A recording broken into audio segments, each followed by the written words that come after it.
तर वायू प्रदूषणाविषयीच्या नियमांचं उल्लंघन केल्याप्रकरणी 213 प्रकल्पांना काम थांबवण्याचे आदेश झोपडपट्टी पुनर्वसन प्राधिकरणाकडून दिले गेले। नियमांचं पालन केल्याशिवाय या प्रकल्पांना पुन्हा काम सुरू करता येणार नाही। मुंबईमध्ये सध्या सुरू असलेल्या बांधकाम प्रकल्पांमुळे वायू प्रदूषणाच्या समस्येत मोठ्या प्रमाणात वाढ होते आणि त्यामुळे पालिकेने सर्व बांधकाम प्रकल्पांसाठी मार्गदर्शक तत्त्व जारी केलेली आहेत।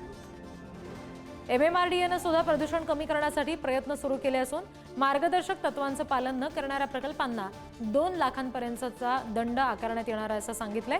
झोपू प्राधिकरणाने सुद्धा प्रदूषण कमी करण्याच्या दृष्टीने कार्यवाही सुरू केली आहे आणि त्यानुसार नियमांचं उल्लंघन करणाऱ्या 213 प्रोजेक्ट्सना काम थांबवण्याचे आदेश दिलेत।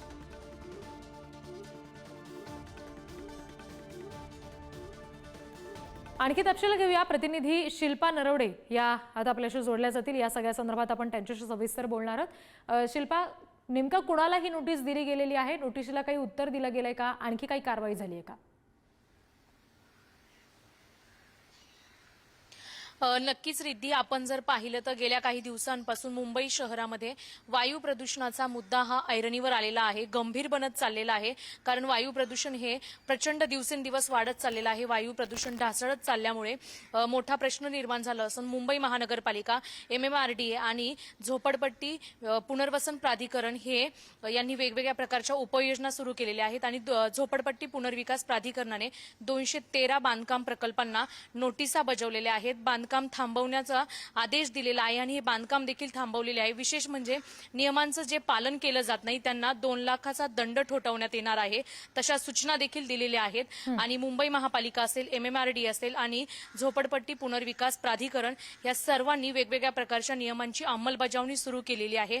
जिथे जिथे मुंबई शहरामध्ये अनेक ठिकाणी प्रकल्पांचे बांधकाम सुरू आहेत, मात्र जिथेही बांधकाम सुरू आहे तिथे योग्य प्रकारची नियमावली देण्यात आलेली आहे। बांधकाम सुरू असताना संपूर्ण बांधकाम हे झाकवण्यात आलं पाहिजे योग्य त्या मीटरपर्यंत अंतरापर्यंत आणि आजूबाजूला जो राडारोडा टाकला जातो त्यावर देखील बंधन घातलेलं आहे। राडारोडा जर दिसला तर त्यावर देखील कारवाई केली जाईल आणि विशेष म्हणजे पाण्याचा अतिवापर होतो, त्या ठिकाणी वेगवेगळ्या प्रकारच्या गाड्या धुतल्या जातात, त्यांच्यावर देखील बंदी घालण्यात आलेली आहे। त्यामुळे जिथे बांधकाम सुरू आहे असे वेगवेगळे नियम घालून दिलेले आहेत आणि जी ह्या नियमांची अंमलबजावणी करणार नाहीत अशा 243 प्रकल्पांना नोटिसा बजावलेल्या आहेत। हे बांधकाम बंद पाडलेलं आहे।